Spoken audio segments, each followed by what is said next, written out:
yeah, we are different from the American and British and European.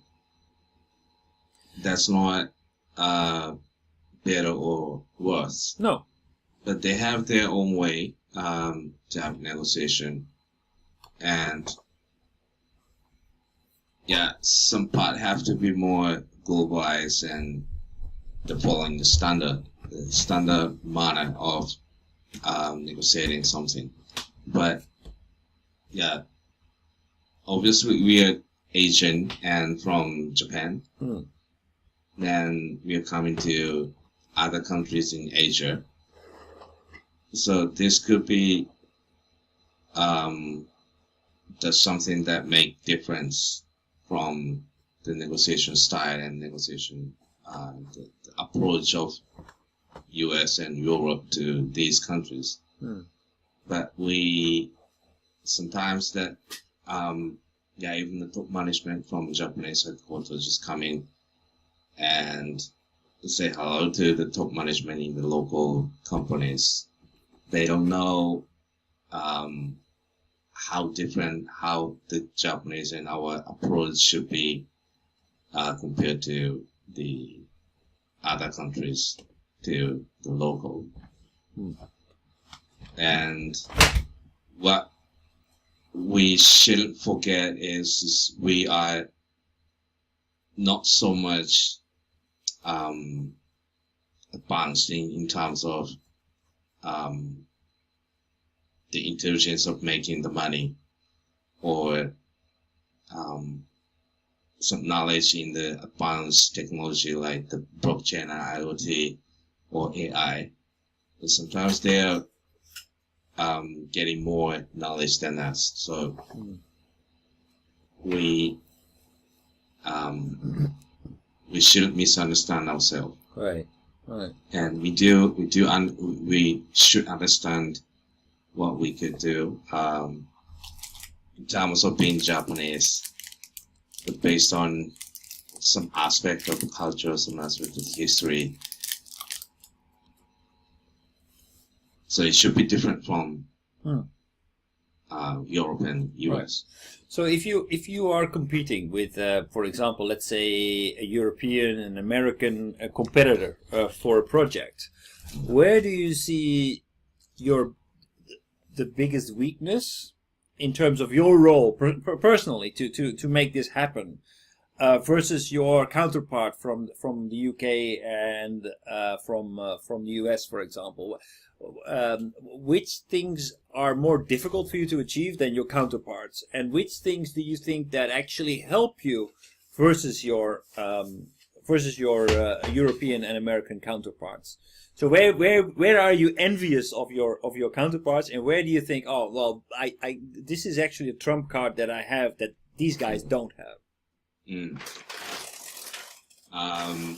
The person and company from Europe and the US and trying to do the business in Asia or ASEAN countries, they can utilize the resources which is much more organized in some more system. They can do some business and they can do some negotiation, contracting the process much more effectively, because they do have the legal department supporting them and also engineering team supporting them, just that they're well prepared to come over here once the project just kick off. So they might be supported by the country or some other network, so they can be more systematic. Okay, so what you're saying is that those people tend to be the driver of the project. Your counterparts, basically, they drive the resources that they need in order to make their project successful. If they need contract work done, they have support of the home contract team. If they need technological support, they can drive and demand technological support. Mm. And as to where in the case of most of the Japanese actors on the ground, like yourself, that is more difficult. It's more difficult for you to get legal support, more difficult for you to get technological support into wherever you are, Vietnam or Malaysia or whatever. Yeah, To the especially when I'm trying to do something new, because just following existing solutions, existing resources, organization, and the company structure doesn't cannot make the chance. Just we're doing supplier as doing in Japan. Right.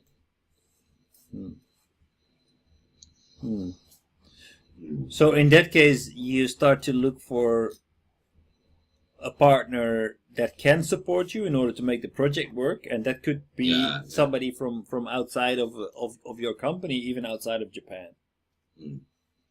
Yeah, sometimes which will create alienation of your home management, who says we have no idea what you're doing, Takashi. yeah, that might be the reason.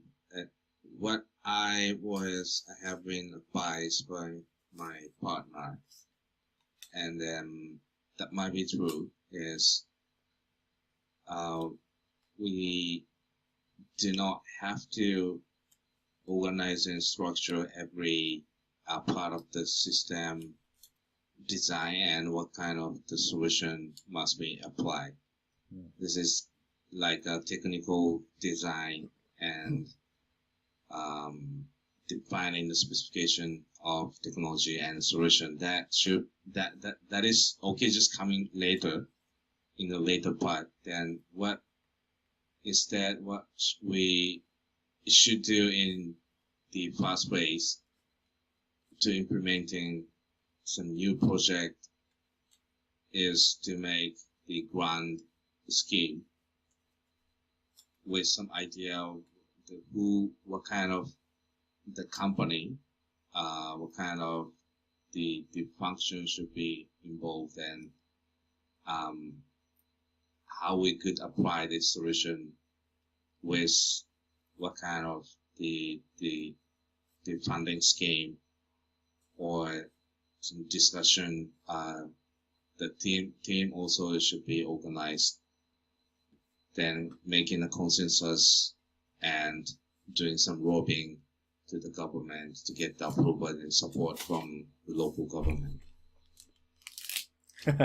Yeah, this is that sounds to me as something that is not very native to a lot of Japanese organizations that I've seen, because it requires some kind of confidence in your partners, that basically, even though you don't have the perfect solution yet, you have not specified a solution before you've heard the interest of all the parties involved, and not necessarily drive your own agenda, say we need to do this, that, and the other way, but but listen carefully to all the parties at the table, and then come up with the best solution based on what you hear, instead of designing your solution and then trying to find partners that fit in exactly what you want, which seems to be the way that most of the business is being done. That's never be too late when we will find, okay, we don't have these resources after we defining and confirming some structure of the project. Right. So it's just enough to look for the good company who has the solution that which is necessary for this project. Right. Yeah, it sounds like a very healthy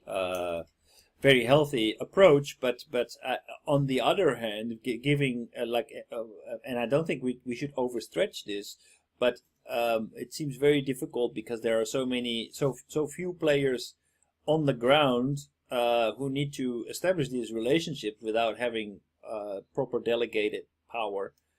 So that means that you are gathering parties together without having a fully functional and technical design of a product. So it means that basically you don't know how much money will flow to your company. It will depend on whatever you discuss with your partners, and whatever comes out of that, you will based on that, there might be an opportunity for you to make business. But that's very difficult for you to sell at home.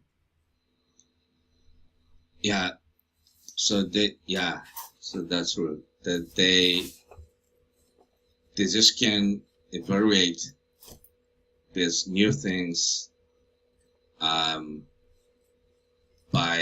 the existing the gauge of the performance. So this year, which million? Yeah. How much money? Ikura. So no, not better than that. This year, next year, and the year after that. What are your prognosis for the revenue that we're going to make?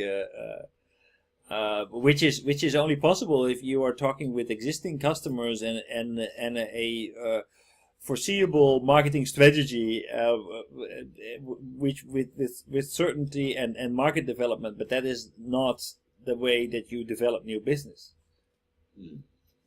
Basically, you need to be at the table.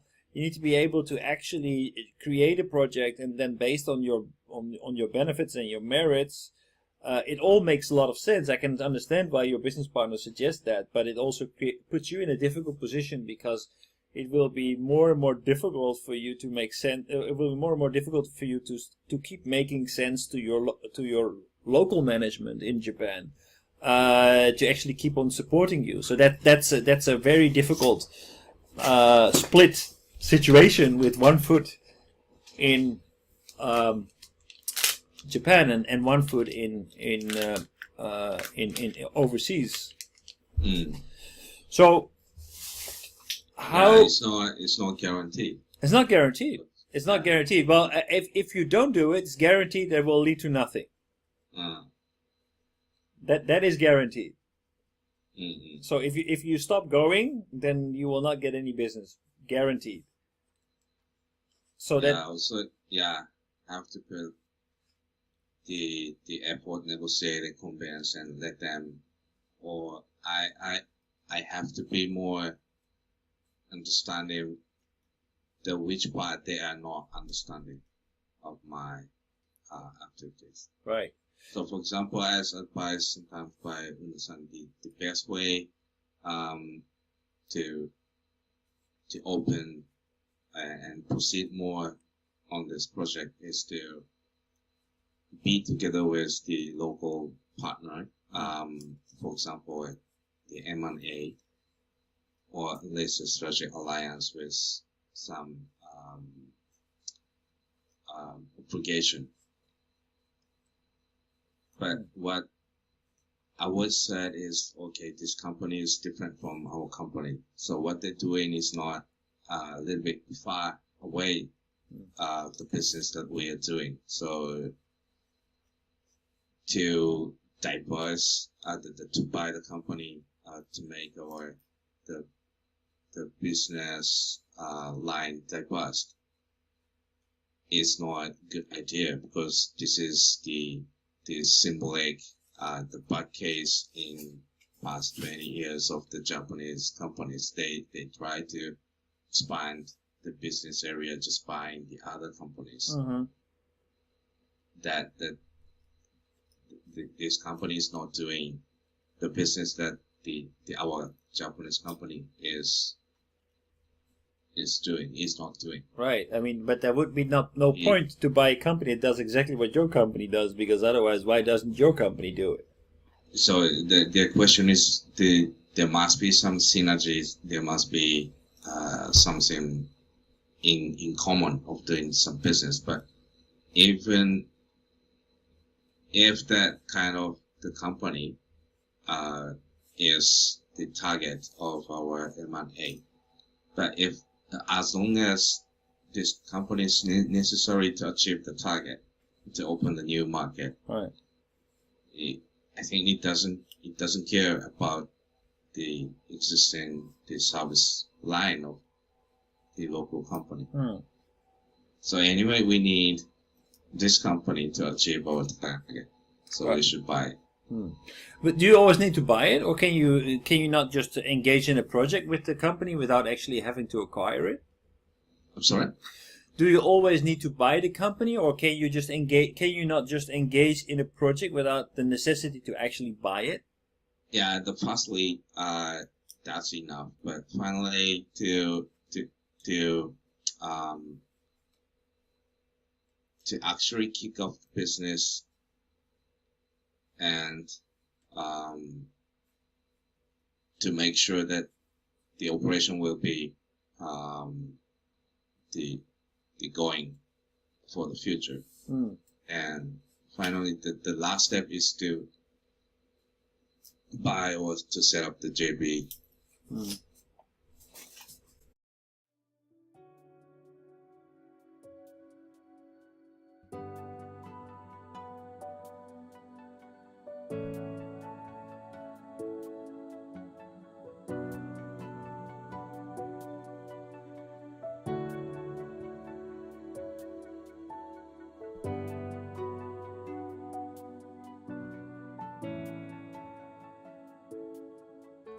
はい、皆さんこんにちは、雲野です。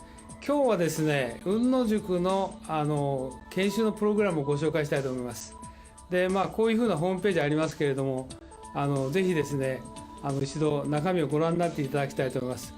今日は V キューブさんのスタジオに来て、この収録をしておりますので、中身はこういうふうになってて、今最近ホットなね、グローバルリーダーの定義など書いてあります。